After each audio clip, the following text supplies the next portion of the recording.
Hello traders. SL result analysis channel में एक बार फिर आपका स्वागत है। आज एशियन पेंट के Q3 के रिजल्ट जारी हो गए हैं, तो आज उसी को अपन एनालाइज करेंगे। चैनल को फर्स्ट टाइम देख रहे हैं तो सब्सक्राइब जरूर करें। शेयर प्राइस देखें तो अभी 3242 पे चल रहा है। मार्केट कैप देखें तो 3,10,944 करोड़ की मार्केट कैप है। पीई देखें तो 57 की पीई है। सेल्स देखें तो दिसंबर 2022 में 8,637 करोड़ की थी। सितंबर 2023 में 8,479 करोड़ की थी और दिसंबर 2023 में 9,103 करोड़ की है। तो ईयर ऑन ईयर देखें तो 5% का सेल्स में जंप है और क्वार्टर ऑन क्वार्टर देखें तो इसमें 7 से 8% का जंप है। तो सेल्स लगातार बढ़ रही है कंपनी की। EBITDA देखें तो पहले 1611 करोड़ था, फिर 1716 करोड़ और अभी 2056 करोड़ का है और इसमें भी 28% का जंप है, तो काफ़ी अच्छा है। नेट प्रॉफिट देखें तो दिसंबर 2022 में 1097 करोड़ का था। सितंबर 2023 में बढ़कर 1232 करोड़ का हो गया और दिसंबर 2023 में देखें तो 1475 करोड़ का हो गया। तो ईयर ऑन ईयर तो इसमें 35% का जंप है और क्वार्टर ऑन क्वार्टर भी देखें तो इसमें लगभग 25% का जंप है, जो कि बहुत अच्छा है। EPS भी कंपनी का लगातार बढ़ रहा है। तो अब इसको डिटेल में चेक करते हैं। ईयर्स में देखें इसका तो एशियन पेंट का PE 57 का है, बर्जर पेंट का 67 का है, कंसाई नेरोलैक का 45 का है, इंडिको पेंट्स का 53 का है। तो ईयर्स कंपेरिजन में लगभग सेम ही पी के आसपास चल रहे हैं सारे स्टॉक। क्वार्टरली रिजल्ट्स के देखें तो सेल्स एक बार पूरी नज़र डालें इसमें तो लगातार बढ़ रही है, पर ये 7 से 8,000 करोड़ के बीच में ही चल रही थी। जून 2023 में 9,000 करोड़ पे गई थी पहली बार।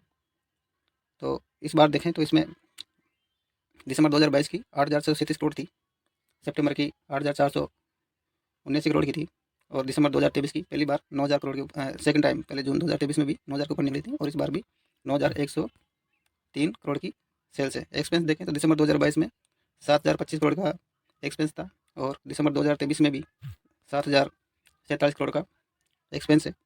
तो एक्सपेंस लगभग 7,000 करोड़ के आसपास चल रहा है और सेल्स भी लगभग 8 से 9 के बीच में इसकी चल रही है। ऑपरेटिंग प्रॉफिट देखें तो दिसंबर 2022 में 1,611 करोड़ का ऑपरेटिंग प्रॉफिट था। इस बार 2,056 करोड़ का ऑपरेटिंग प्रॉफिट है, तो इसमें काफ़ी अच्छा जंप है।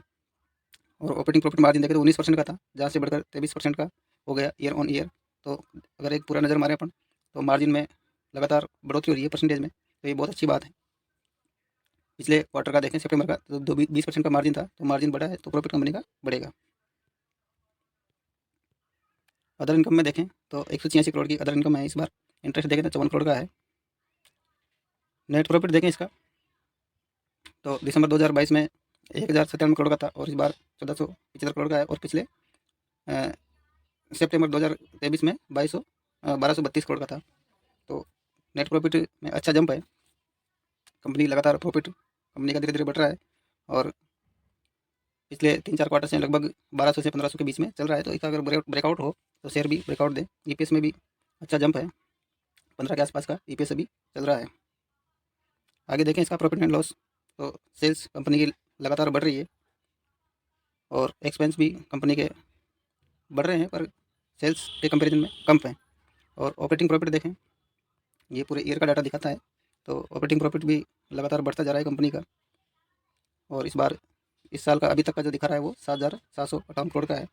ऑपरेटिंग प्रॉफिट मार्जिन भी 20 से 22% का जो कंपनी का आता था उसी के आसपास अभी चल रहा है इस साल का।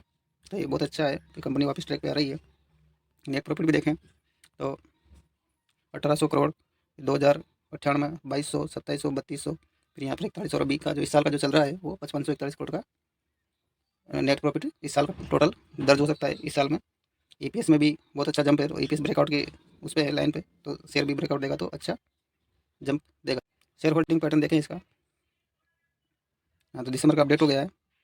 तो पैटर्न में देखें तो प्रमोटर की होल्डिंग 52.63 जो चल रही है काउंटेड लगातार वही चल रही है।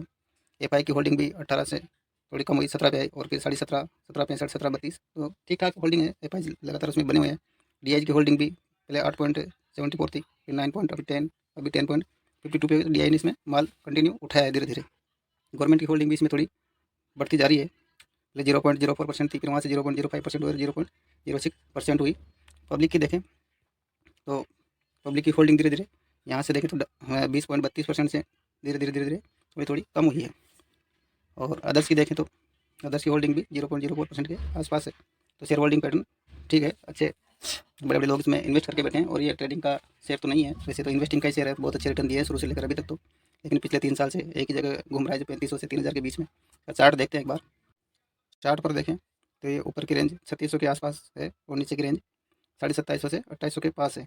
तो 2022 में जो इसने 3600 के हाई को छुआ था, उसके बाद से पूरा कंटिन्यू इसी रेंज में चल रहा है और ये धीरे धीरे ऊपर की तरफ भी शिफ्ट होता जा रहा है। और पिछले 2-3 क्वार्टर से अच्छे रिजल्ट आ रहे हैं। तो जब इसका ब्रेकआउट होगा तो बहुत अच्छा रिटर्न आपको दे सकता है। और जैसे ही रेट कट होंगे तो इनमें तेज़ी आने के ज़्यादा चांस हैं, क्योंकि लोग नए घर बनाएंगे, पेंट करेंगे, तो उस हिसाब से इनमें तेज़ी आएगी। तो आप इसमें इन्वेस्टमेंट के हिसाब से पोजीशन बना सकते हैं। और अभी इसका देखें तो 200 डेमा, 50 डेमा और 20 डेमा लगभग सारे एक जगह ही इकट्ठे हैं। ये 200 डेमा है जो 3135 के आसपास है, 3242 का 50 डेमा है और 3259 का 20 डेमा है। और शेयर इन्हीं के बीच में इसी के आसपास रुका हुआ है। और वैसे देखा जाए तो 200 डेमा के ऊपर होने के बाद शेयर पॉजिटिव हो जाता है, तो ये उसको क्रॉस कर चुका है और 50 और 20 डेमा के आसपास कर रहा है। अब हो सकता है रिजल्ट की वजह से इसमें उछाल आ जाए, तो आप अभी सही लेवल पे ही खरीदना चाहिए इन्वेस्टमेंट के हिसाब से। तो 200 डेमा का स्टॉप लॉस लेके और आप इसमें पोजीशन बना सकते हैं। वीडियो अच्छा लगे हो तो लाइक और सब्सक्राइब करें। Thank you.